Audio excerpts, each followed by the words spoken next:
باللہ من الشیطان الرجیم بسم اللہ الرحمن الرحیم ومن یرغب عن ملت ابراہیم الا من سفہ نفسہ وَلَقَدِ اصْطَفَيْنَاهُ فِي الدُّنْيَا وَإِنَّهُ فِي الْآخِرَةِ لَمِنَ الصَّالِحِينَ إِذْ قَالَ لَهُ رَبُّهُ أَسْلِمْ قَالَ أَسْلَمْتُ لِرَبِّ الْعَالَمِينَ وَوَصَّى بِهَا إِبْرَاهِيمُ بَنِيهِ وَيَعْقُوبُ يَا بَنِيَّ إِنَّ اللَّهَ اصْطَفَى لَكُمُ الدِّينَ فَلَا تَمُوتُنَّ إِلَّا وَأَنْتُمْ مُسْلِمُونَ أَمْ كُنْتُمْ شُهَدَاءَ إِذْ حَضَرَ يَعْقُوبَ الْمَوْتُ إِذْ قَالَ لِبَنِيهِ مَا تَعْبُدُونَ مِنْ بَعْدِي قَالُوا نَعْبُدُ إِلَٰهَكَ وَإِلَٰهَ آبَائِكَ إِبْرَاهِيمَ وَإِسْمَاعِيلَ وَإِسْحَاقَ إِلَٰهٌ وَاحِدٌ وَنَحْنُ لَهُ مُسْلِمُونَ تِلْكَ أُمَّةٌ قَدْ خَلَتْ لَهَا مَا كَسَبَتْ وَلَكُمْ مَا كَسَبْتُمْ وَلَا تُسْأَلُونَ عَمَّا كَانُوا يَعْمَلُونَ صدق اللہ مولانا العظیم۔ سورہ البقرہ کی یہ 16ویں رکوع کی ابتدائی آیات ہیں۔ حضرت ابراہیم علیہ السلام کے حوالے سے توجہ دلائی جا رہی ہے کہ دیکھیں وہ کیسا انسان تھا، اور جس کے ساتھ یہود اور نصارہ مشرکین عرب اور مسلمان بھی سب ان کے ساتھ اپنے نسبت پر فخر کرتے ہیں، ایسا انسان تھا ابراہیم علیہ السلام۔ تو توجہ دلائی جا رہی ہے کہ اے بنی اسرائیل، اے یہود، اے نصارہ، اے مشرکین، تمہیں اس نسبت سے کیا فائدہ؟ اصل نسبت تو وہ مشن ہے جو ابراہیم نے اختیار کیا، تم اس مشن سے دور ہو۔ تو اس طرف بات کی جا رہی ہے کہ وَمَن يَرْغَبُ عَن مِلَّةِ إِبْرَاهِيمَ، کون ہے اب جو ابراہیم کے طریقے سے منہ موڑے؟ یعنی وہ طریقہ کوئی ایسا تو نہیں تھا کہ جو ناپسندیدہ تھا۔ کچھ یونیورسل ٹروتھ ہیں دنیا کے اندر کہ جن سے کوئی بھی راز سوچ رکھنے والا انسان ڈس ایگری نہیں کر سکتا، اس سے انکار نہیں کر سکتا۔ مثلا سچ بولنا ہر معاشرے میں پسندیدہ ہے، پورا تولنا، وعدہ پورا کرنا، یہ ساری ایسی چیزیں ہیں کہ راز سوچ رکھنے والا کوئی شخص بھی ان سے اختلاف نہیں کر سکتا۔ تو ابراہیم علیہ السلام نے جو کچھ پیش کیا وہ سراپا حق تھا۔ جس شخص میں بھی صحیح سوچ موجود ہے وہ ضرور ان کے ساتھ اتفاق کرے گا، کوئی سے انکار نہیں کر سکتا۔ اور وہی مشن نبی کریم صلی اللہ علیہ وسلم کا ہے کہ جس کی بھی عقل ٹھیک ہے، صحیح سوچنے والی ہے، وہ اللہ کی دعوت سے انکار کر ہی نہیں سکتا، وہ ضرور قبول کرے۔ دیکھیں عقل کے مطابق ہے بھائی، وہ ہستی جس نے پیدا کیا ہے، جس نے پرورش کیا ہے، جو موت و حیات کا مالک ہے، جس نے یہ ساری کائنات بنا رکھی ہے، تو کیا اس کے علاوہ بھی کسی کی عبادت کرنے کی گنجائش ہے اس دنیا میں؟ اسی کی بندگی ہونی چاہیے۔ تو فرمایا کہ وَمَن يَرْغَبُ عَن مِلَّةِ إِبْرَاهِيمَ، اب کون ہے جو ابراہیم کے طریقے سے منہ موڑے؟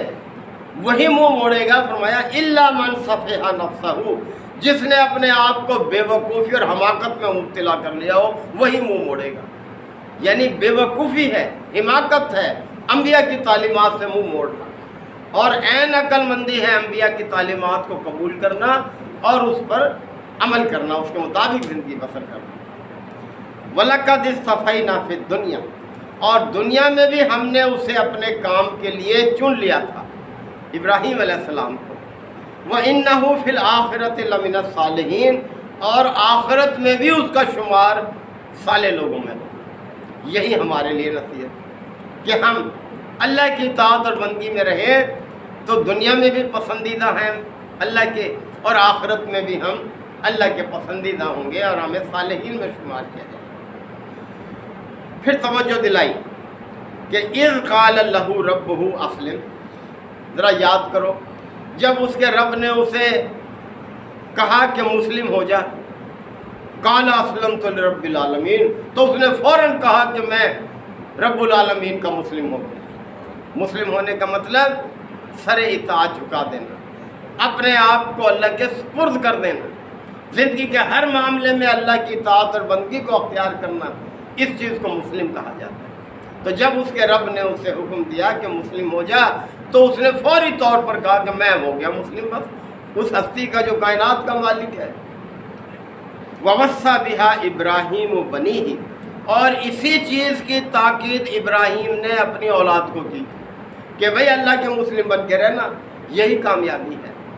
وہ یعقوب، اور یعقوب نے بھی اپنی اولاد کو یہی تاکید کی تھی۔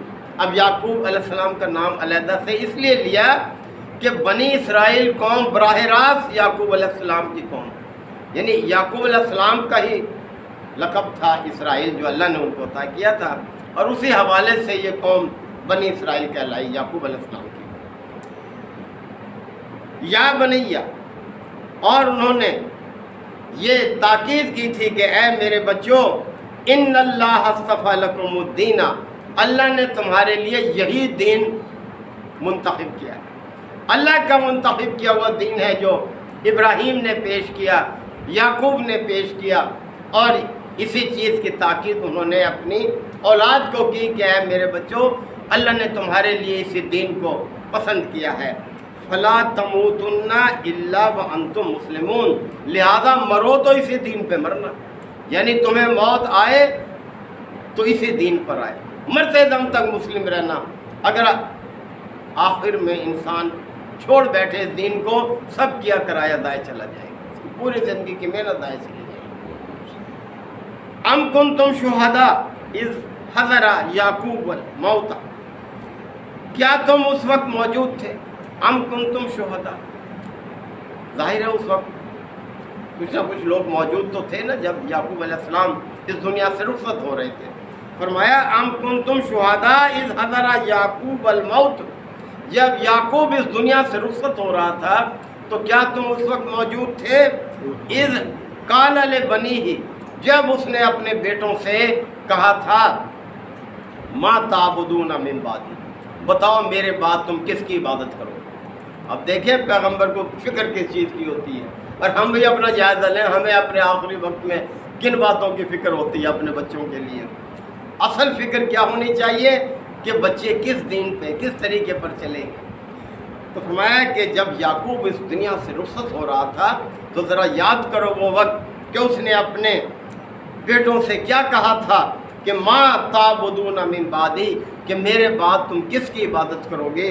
قالو، تو سب نے یہ کہا، سب ان کے بیٹوں نے، نعبد الہک و الہ آبائک ابراہیم و اسماعیل و اسحاق الہ واحد، کہ ابا جان ہم اسی ایک معبود جو آپ کا بھی معبود، جو آپ کے بزرگوں یعنی اسماعیل، اسحاق، ابراہیم، جو ان کا معبود، ہم اسی کی عبادت کریں گے۔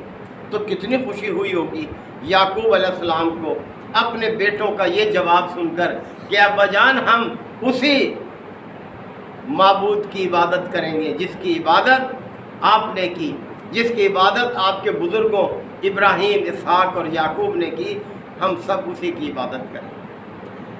وَنَحْنُ لَهُ مُسْلِمُونَ، اور ہم سب اسی کے مسلم ہیں، یعنی جس کے آپ مسلم اسی کے ہم مسلم ہیں۔ اب اللہ تعالیٰ نے دیکھے کیسا خوبصورت فکرہ فرمایا، تِلْکَ أُمَّةٌ قَدْ خَلَتْ، یہ کچھ لوگ تھے جو گزر گئے، یعنی ابراہیم، اسحاق، یعقوب، اسماعیل، اسحاق، یہ سب تِلْکَ أُمَّةٌ قَدْ خَلَتْ، یہ کچھ لوگ تھے جو گزر گئے اس دنیا سے، لَہَا مَا کَسَبَتْ، ان کے لیے وہ کچھ ہے جو انہوں نے کمایا، وَلَكُمْ مَا كَسَبْتُمْ، اور تمہیں وہ کچھ ملے گا جو تم کماؤ گے۔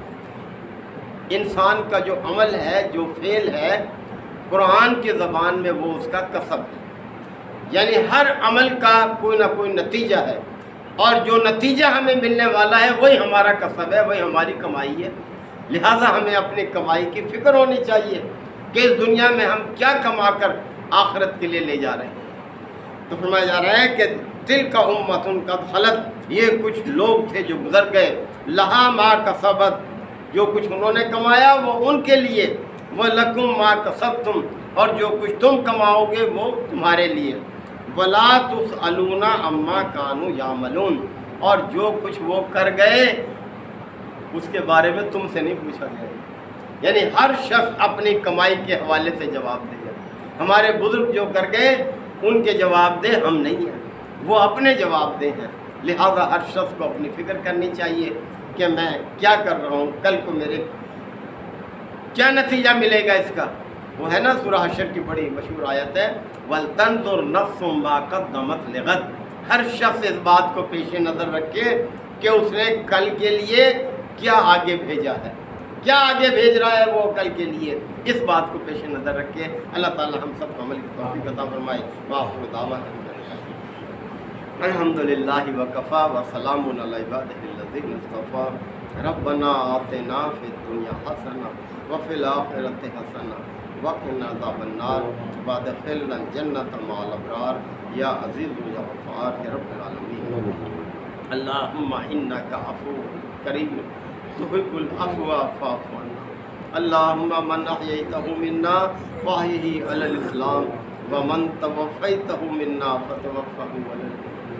یا شافی الامراض اشف مرضانا ومرضى المسلمین یا قاضی الحاجات اقض حاجاتنا وحاجات المسلمین۔ اے پروردگار ہمارے بھائی پروفیسر عبداللطیف صاحب کی مغفرت فرما، یا اللہ ان کی خطاؤں سے درگزر فرما، ان کی نیکیوں کو قبول فرما، ان کے درجات کو بلند فرما، ان کی قبر کو یا اللہ روشن فرما، ان کی قبر کو جنت کے باغوں میں سے ایک باغ فرما، یا اللہ ان کے پسماندگان کو صبر جمیل عطا فرما، ان کے بچوں کی حفاظت فرما، یا اللہ ہمارے بھی جو دوست احباب بزرگ اس دنیا سے رخصت ہو گئے ان سب کی مغفرت فرما، ہمیں اپنے اس وقت کی تیاری کی توفیق عطا فرما۔